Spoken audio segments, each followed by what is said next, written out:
Greetings, baseball fans. I'm Stacey and Sully of Locked On Yankees, and with me, I'm Paul Francis Sullivan. You can call me Sully. Look at we're doing a crossover. it's a crossover because the S has hit the fan. That's right. The S does not stand for spaghetti, Mm-mm. and the S is something that we will never make a Built Bar flavor of. Ladies and gentlemen, the lockout will continue. Yeah, That's is this a locked out crossover? Let's call it a locked out locked out crossover. crossover. Let's cross out that. And oh my God, Stacy Gotsulias, the very person who dragged me into the Locked On podcast world because you dropped my name to be one of the hosts. You were already you've been how many seasons have you done? This is your fourth? Yeah, it'll be 4 years for me in June. Wow. Mm-hmm. 4 years in June. Yeah, And only two of those seasons normal. exactly. I long for the days where I was bitching about the Yankees trading away Sonny Gray. Let's Yeah. wait, let's rephrase that. Where I was wanting them to trade him, and then in the course of one episode, completely changed my mind and got mad that they were going to trade him. And now it looks Right. like if this lockout ever happens, the Reds might actually trade him. So it's all full circle, kind of, So in a for way. and I think this whole lockout has been around what's going to happen with Sonny Gray. That's been the main thrust of everything going on here. For those of you who haven't read the news, oh boy, Mm. uh, I read the the news today. hey, Oh we don't have the boy. rights. We don't have the rights. We don't have the rights. We have to sell a lot more Rock Auto spots if we want to start dropping Beatles songs on here. I Yeah. think that was a parody. I think we're out of it because it's parody. Hmm. The owners and players gave us all a little bit of a hope because they met around the clock. Well, yes, true. That gave us hope. But what was also giving us hope was, and the players kind of called this out in the afternoon, where, certain reporters who were carrying water for the MLB owners was making it seem as if things were going to be okay. And then the players are like, no, it's not. They're not really offering us what we want at all. So, no, it's not going to be okay. So, some people fell for it, and others were kind of tempering expectations, so they weren't so disappointed when it was announced that the players rejected the owner's latest offer. And Rob Manfred came out and said, hey, we're canceling the first two series of the regular season. Good job, everyone. Good job, everybody. And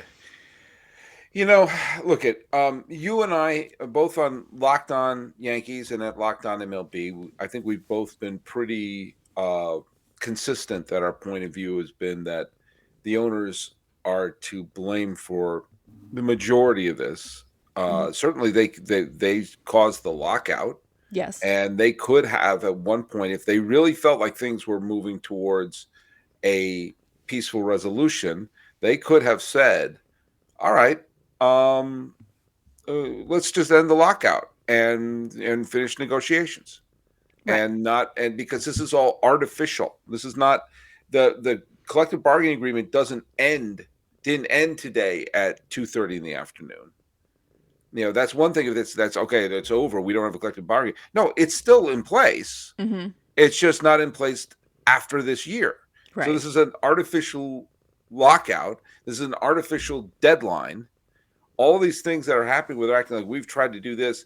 They sat on the first offer for what was it 25, 30 days or something before they even made a counter offer. Yeah.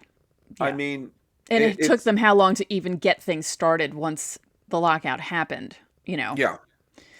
I mean, I can understand. I mean, look, I mean, I'm not one to give Manfred or these owners much of the benefit of the doubt, but I can understand once the lockout began, sort of powwowing to sort of figure out what is the strategy or Plus the what. holidays and everything with the way it fell December 1st. And yeah, I mean, that's understandable. But there was a whole month of January where stuff could have been happening and things didn't happen. And what both sides just should have done, and I'm not a both sides to blame person on this one, but I will say what both sides should have done, what I hope they'd done, was say, what is it we want and what can we live with? And obviously you get, you're gonna try to get what you want, but if there's something you can, okay, this is what we can live with. You don't tell them that, but you have it's like when you haggle, and when you're trying to bid for something, you have a ceiling. Okay, I'm not going to pay any more than this. So you see if you can get somewhere in the gray area. And if both sides had just worked towards that, again, the players made several concessions. And I absolutely believe it, especially when you consider how when there was uh, labor strikes or labor stoppages, work stoppages, I guess the word I'm looking for, in 72, 81, 85, 90, 94, and 95, and almost in 2002. They avoided that one at the last nanosecond. In every one of those cases, the owners got their butts kicked. The owners got gotch. They got clobbered. They were the AFC in the Super Bowl in the 80s. They just were getting clobbered. Yeah. And so the fact that there was any concessions that were made, that they would be able to look up and say, hey, did we win by one? Did we squeak this out? You know, to me, that should be an enormous victory for the owners to be able to say that we got something out of it. And the fact that what was being offered, I mean, they already conceded to adding to the postseason. They consider adding, to pushing peas around the plate in terms of some of the revenue, and that still wasn't enough for the owners who just seem to be more interested in busting the union than is. They see this as the lone opportunity they'll ever have to finally clobber the union, as opposed to walk away with their tail between their legs. Yeah. It's just so frustrating. I mean, I've been saying it on my show that I'm on the player side, obviously. Me too. And it's just frustrating that it didn't seem like the owners were negotiating in good faith at all. And as you said, the players made a few concessions, and it almost seemed as if the owners were just like, more, give us Yeah. more, and not budging. And just, it was annoying to watch that whole thing unfold. But I also say this a lot on my show. We got a preview of this in 2020 with all the COVID stuff and trying to get the Mm-hmm. season started and the back and forth with that. And when that was happening, I put it in my head and thought, oh boy, when 2022 comes around to the end of 2021 and it's just going to be bad. And even last year on the show, David Cohn said, yeah, it's not looking good. And that was April of last year. So we knew this was going to happen. It's not surprising that it happened. It's annoying that it happened. But Yeah. there are some people who are really thinking that it's possible this could be one of those years where they miss at least the first month and a half, which sounds like a nightmare.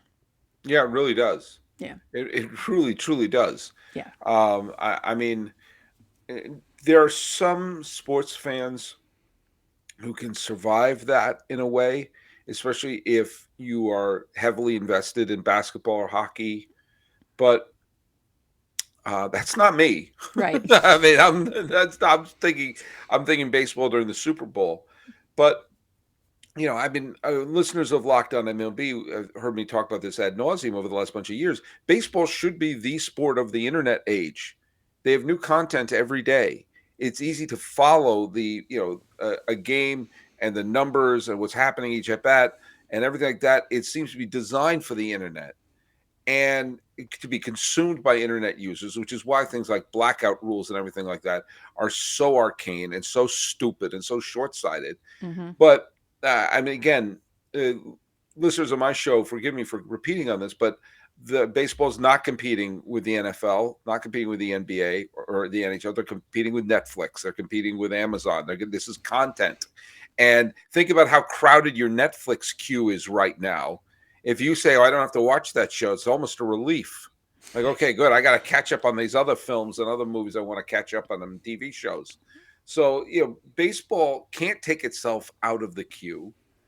And that the way sports media is right now bears zero resemblance to what it was in 1994 and 1995, the last time we had a scorched earth.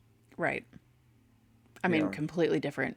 Thinking about the internet being in its infancy, I how to log into the internet in 94 because I was I not didn't. Yeah, I I didn't even have wasn't on my AOL. computer. I had friends who knew how to do all that stuff and they played games on the computers with other people and that's how they connected on the internet.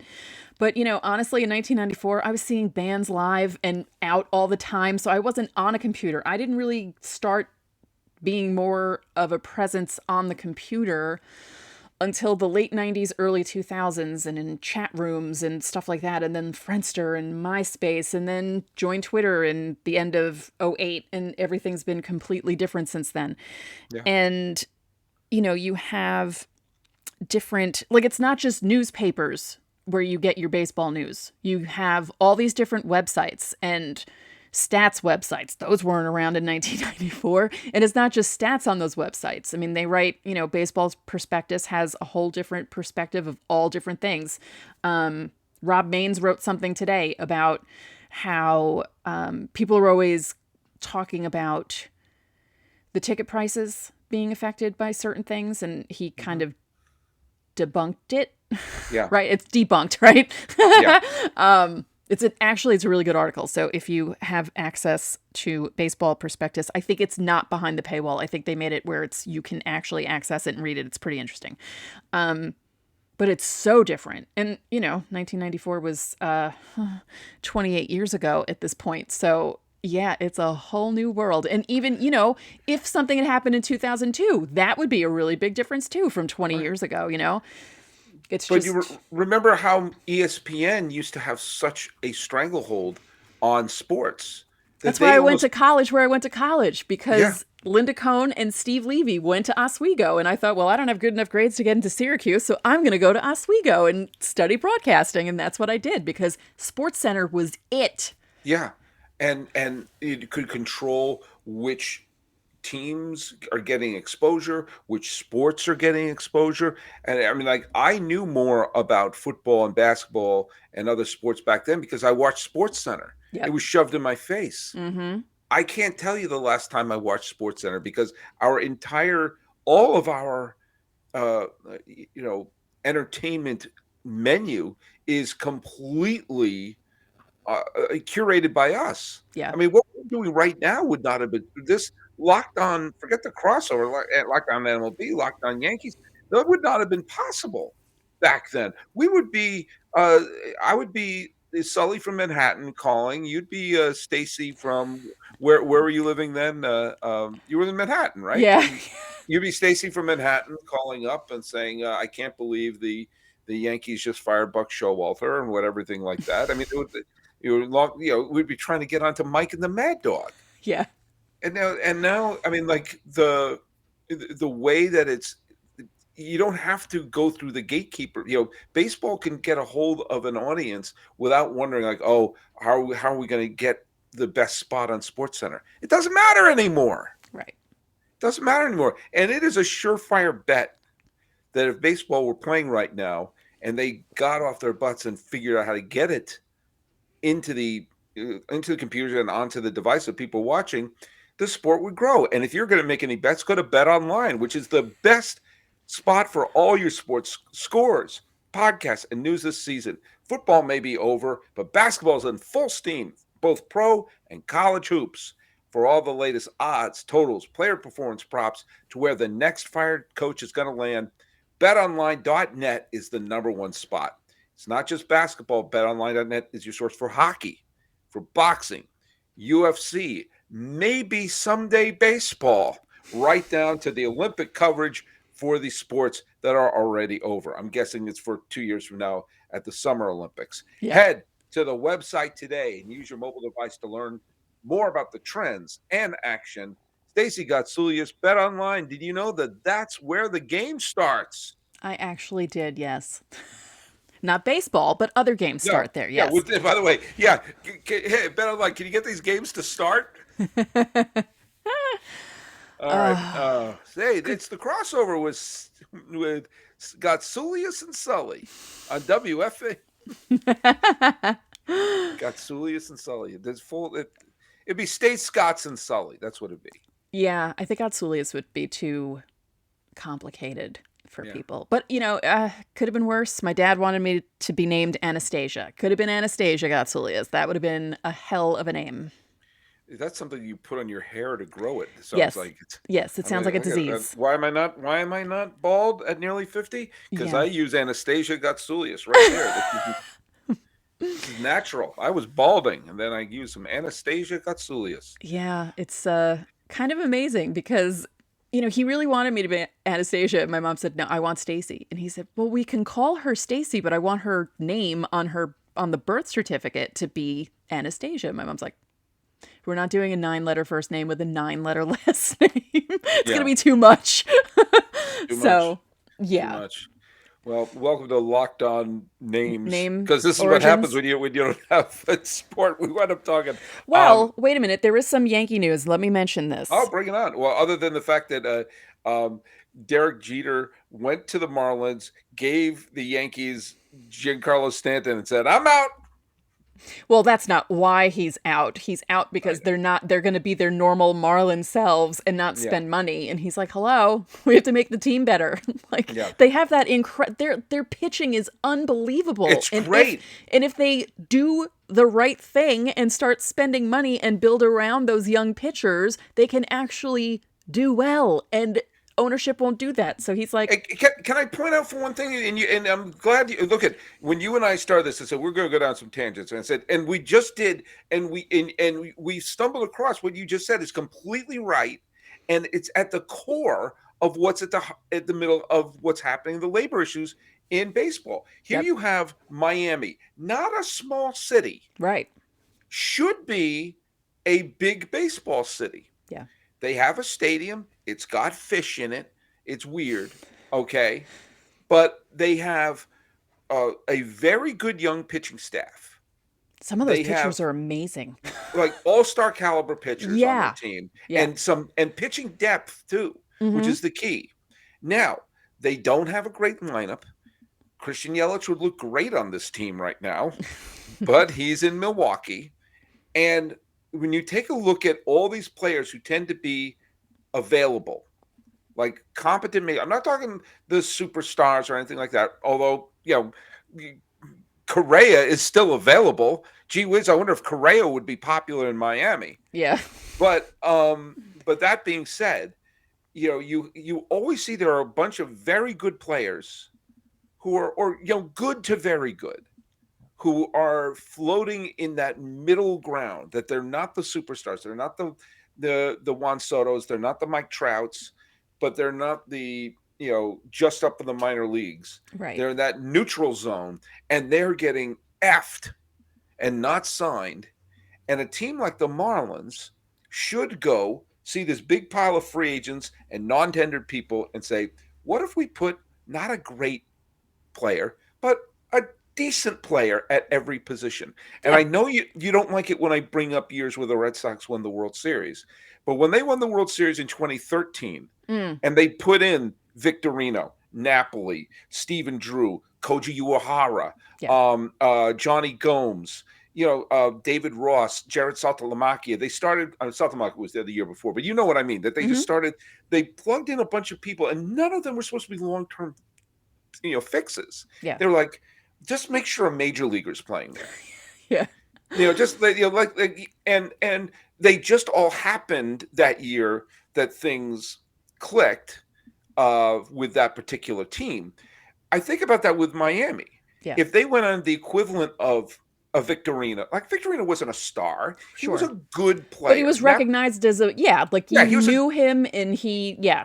I get it. Johnny Gomes was a good. He was a competent major leaguer. If you said who's our starting left fielder, Johnny Gomes, okay, Right. Yeah. fine, and they accidentally stumbled across Uehara, who was like, I think I closed 3 games before they started using Uehara as a closer, and then he wound up having one of the best second halves of a closer I've ever seen in my life. Not named Rivera. I mean, you know what I mean. But I know. a team like Miami should kind of look at that model and say, hey, what if you're not talking about 10-year deals? We're talking like, let's, with this pitching staff, give them a competent lineup Right. And or another example, like look what the Braves, when they lost their entire outfield to injury, Right. and they picked up Soler and Rosario and Peterson, Hmm. and all three of them became playoff heroes for them. Yep.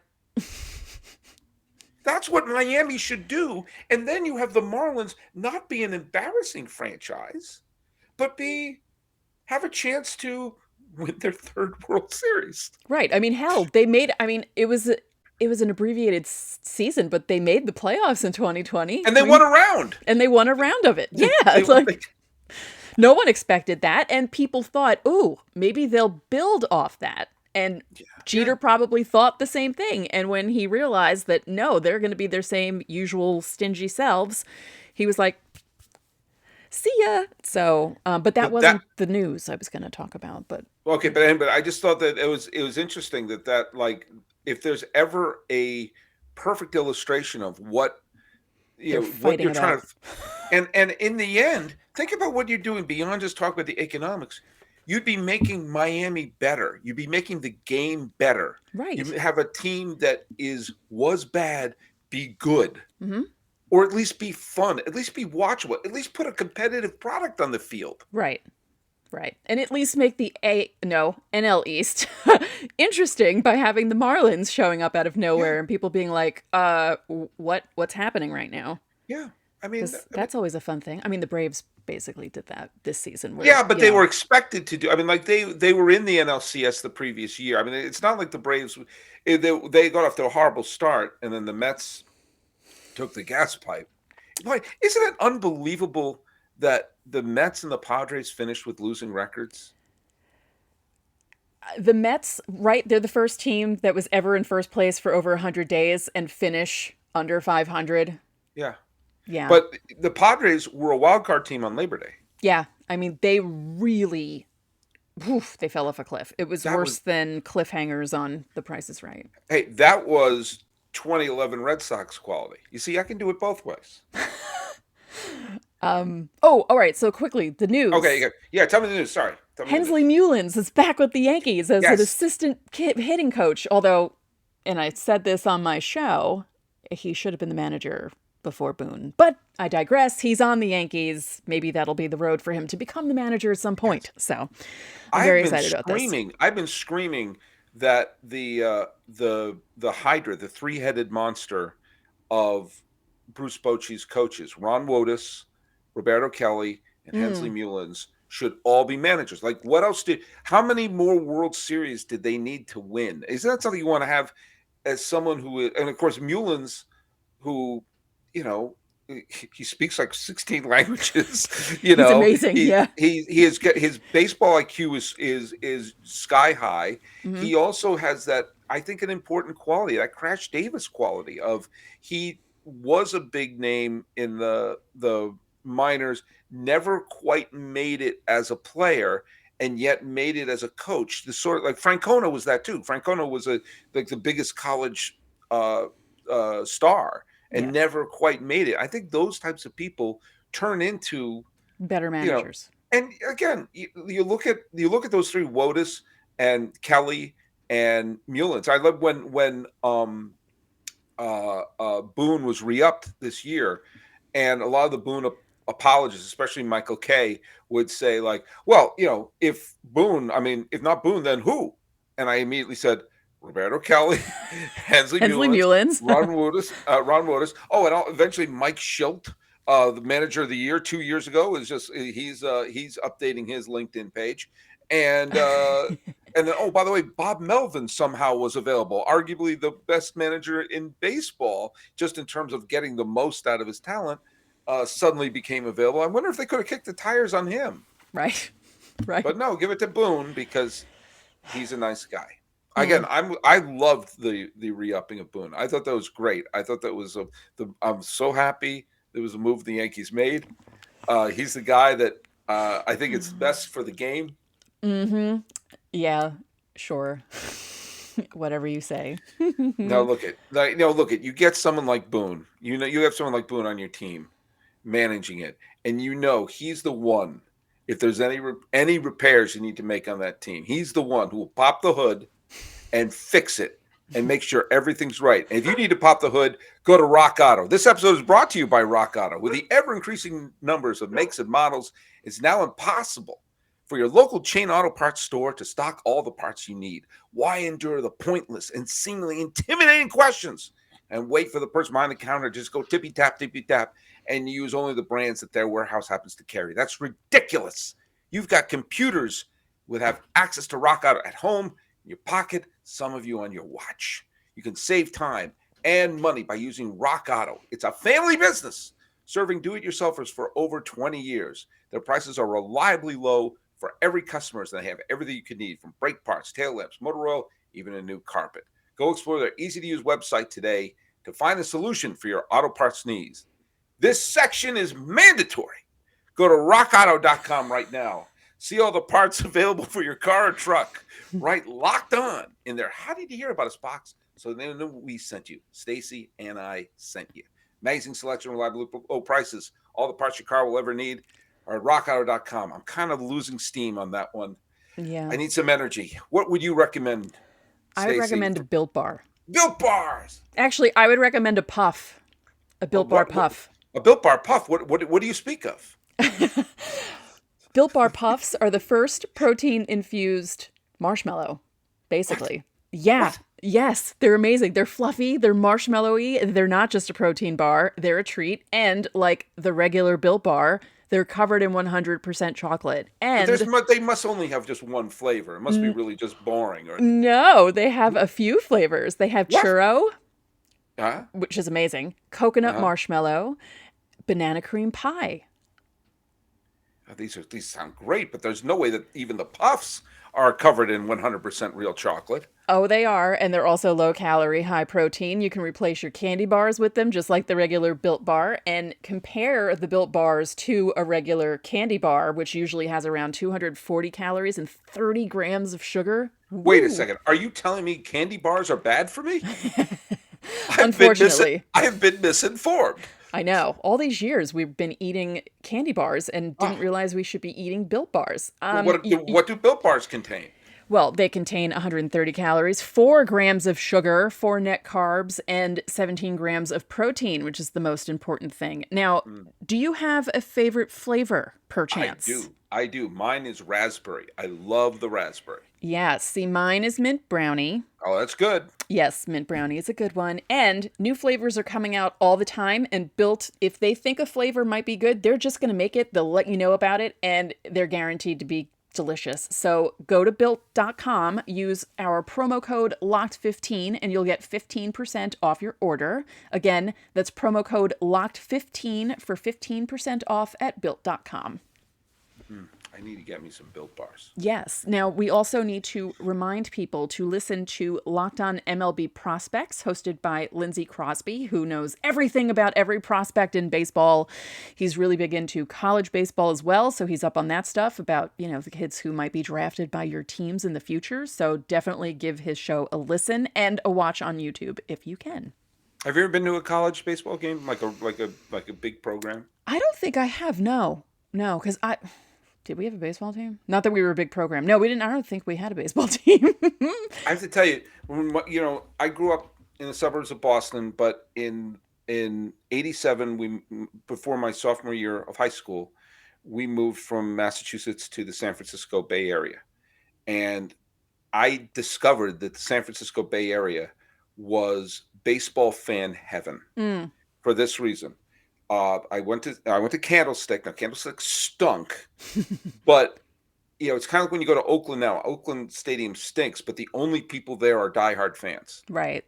And when I went to Candlestick, and I went to a bunch of games at the Stick, and there's pictures of me in a parka in a game in August, September or in August. Yeah. Oh, right.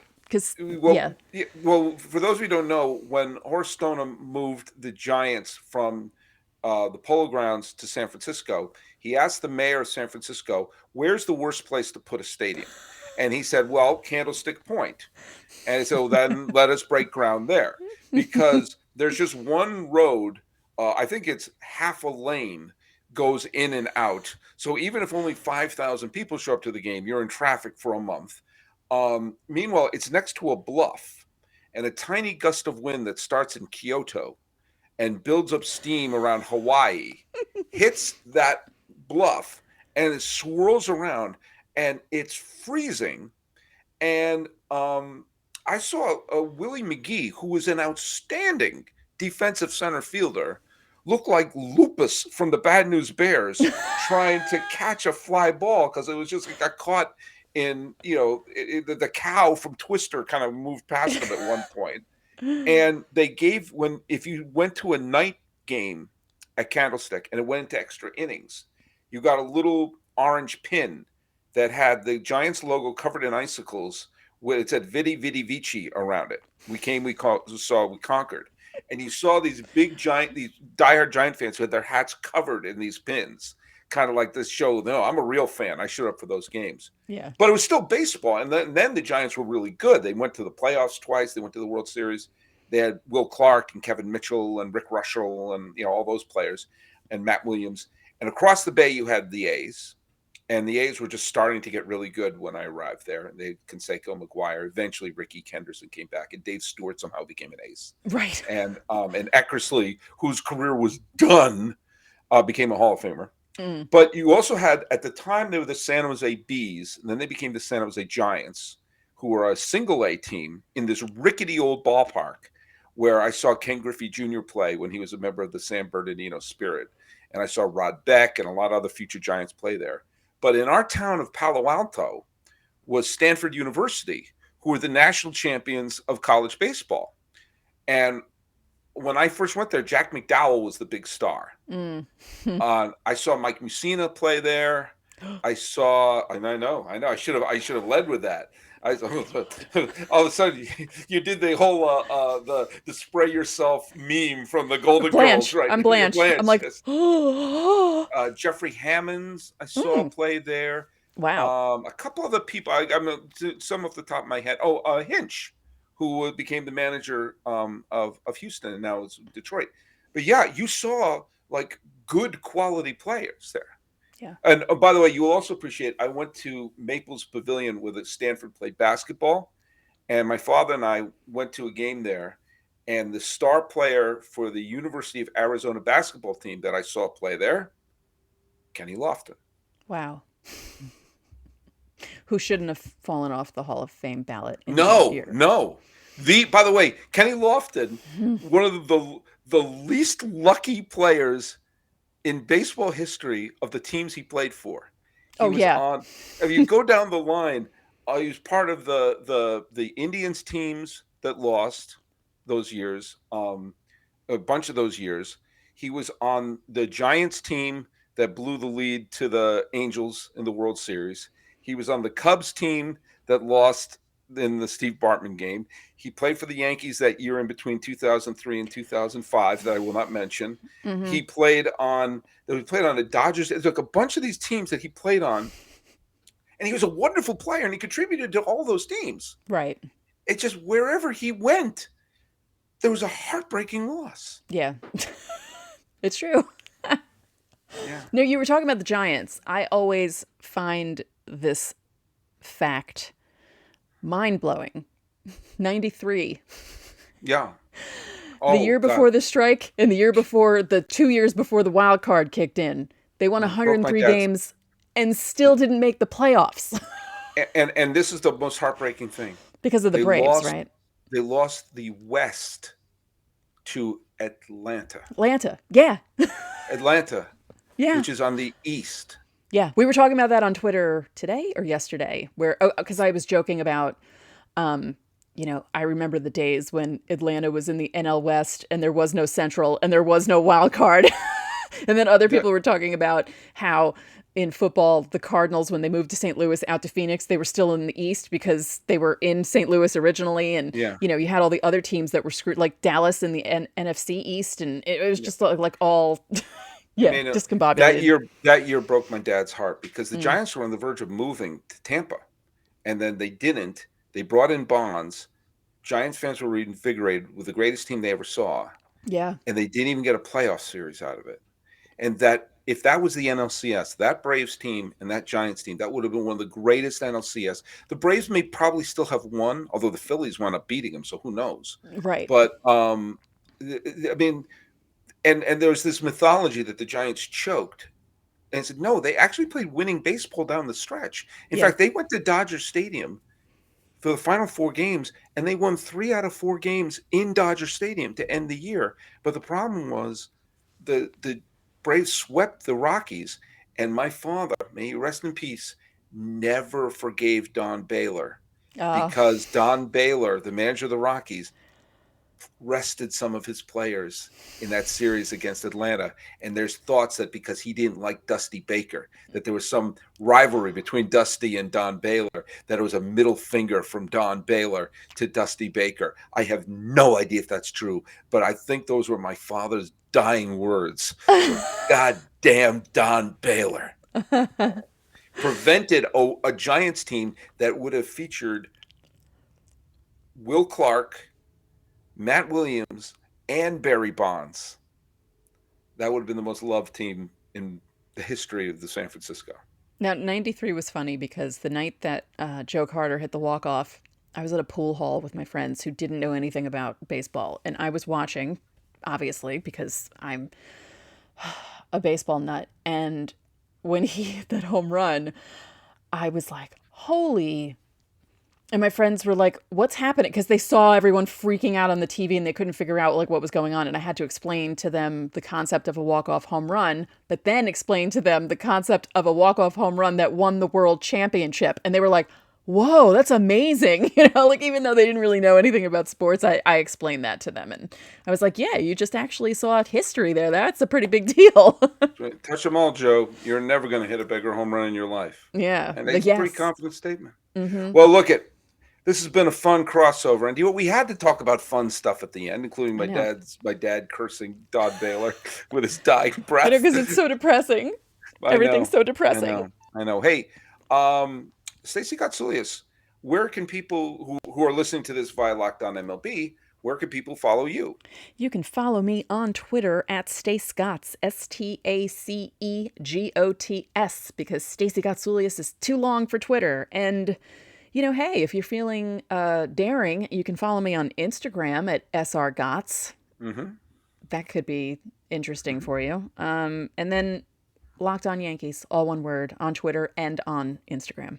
It's a great show. It really is. And if you want to follow me, for those of you on Locked On Yankees wanting to follow me, I'm at Sully Baseball on Twitter, Sully Baseball Podcast on Instagram, and you can hear Stacey has been frequently a guest on Locked On MLB, and also was a guest on Bull Durham Minute when I did my breakdown of the movie Bull Durham. We did 2 or 3 episodes, I think, of that one, and we had a lot of fun doing that. And hey, Stacey, is there any other show that you want to promote in the Locked On podcast world? Yeah, if you're making Locked On Yankees your first listen, you should make Locked On MLB your second listen of the day. You can listen to Sully Baseball, who's a walking encyclopedia. And if you were paying attention to this episode, you heard how much of a walking encyclopedia Mr. Sullivan is. So, yeah, listen to Locked On MLB. There It's you go. available everywhere. Everywhere and Everywhere. nowhere. Absolutely. Hey, Stacey Gotsulias, this was fun. This was This more was fun than fun. talking about the lockout. But yes. Uh, I love shows like this. I'd prefer to be talking about baseball. But hey, thank you so much for listening to the Locked On Yankees, Locked On MLB crossover. She's Stacey Gotsulias. I am Paul Francis Sullivan. Please call her Stacey Gotsulias, and feel free to call me Sully. Bye, everyone. Bye.